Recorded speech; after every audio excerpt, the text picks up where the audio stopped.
The Gaze Between Us: A Reflection on Time, Identity, and Shared Humanity. Preface: The Man with the Plow. In 1969, a man named Toikromo was plowing his land in Sangiran, Java, in Indonesia, when his tool struck something buried in the ground.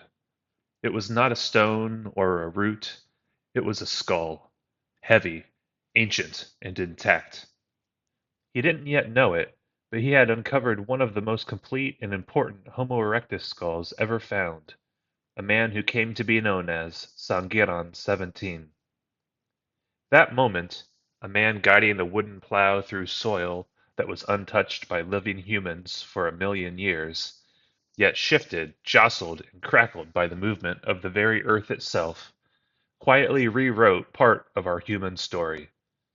And now, in a museum lit by LEDs and protected by glass, people can stand before a fossil cast of that same skull, not as scientists, not as tourists, but as human beings. He didn't relate to death in the same ways we do, no caskets or urns, but sometimes at dusk he had a feeling, a reminder, that his breath would one day float away into the trees and not return. He would find large animal bones in eroded hillsides and buttes that were not like the bones of the animals he hunted. These bones were from giant creatures further removed in time from him than he is from us, and they were impregnated and saturated with soil and rock.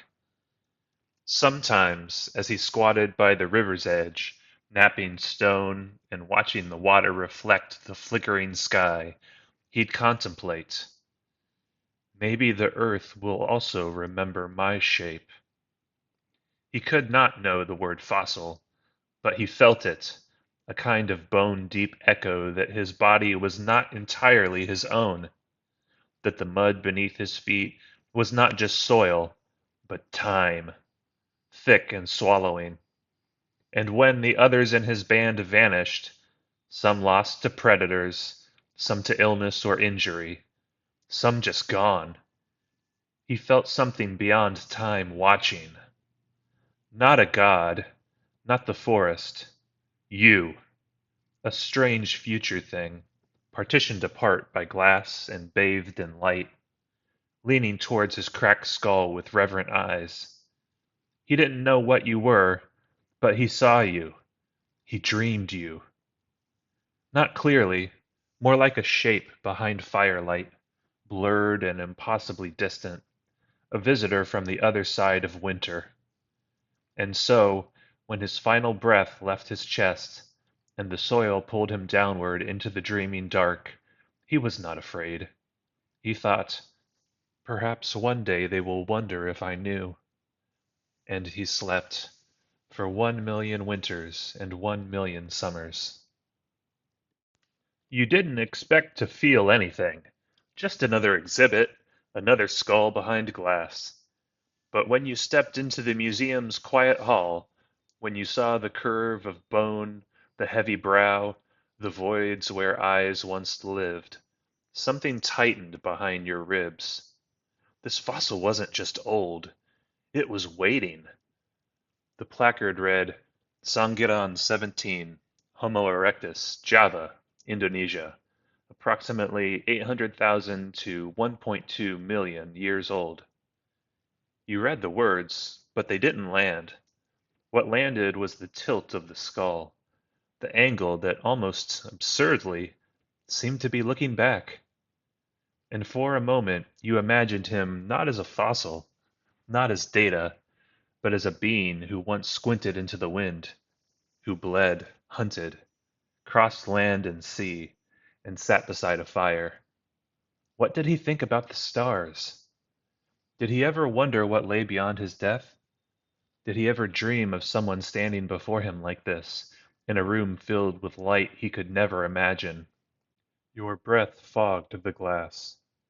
Just two creatures, separated by planes of extinction and time, staring into each other's silence, both of you wondering. You take a step back from the glass. Behind you, other visitors murmur, shuffle, move on, but you linger, just a little longer. Not out of pity, not out of awe, out of kinship. Because now you see it, not just in bone, but in spirit. He's not your ancestor like some footnote in a textbook. He is your relative, your brother. In him you see the first flicker of all the things we now take for granted: firelight, shelter, curiosity, the urge to carve, to shape, to leave a mark. He lived differently, but not without meaning. He walked rather than riding in vehicles, but he felt the wind and looked up at the stars, the same stars you do. And here you are, standing in shoes stitched by machines, carrying a device that can communicate across the planet, trying to remember what percentage of modern human DNA comes from which of various hominid species. But the miracle isn't that you've come so far. The miracle is that he's still with you, in your legs that move over the earth, in your breath. Did he sense somehow that someone would come, not with spear or fire, but with eyes full of questions? And suddenly the space between you vanishes, and you see him crouched by a river bank, sharpening stone with hands that still echo in your own.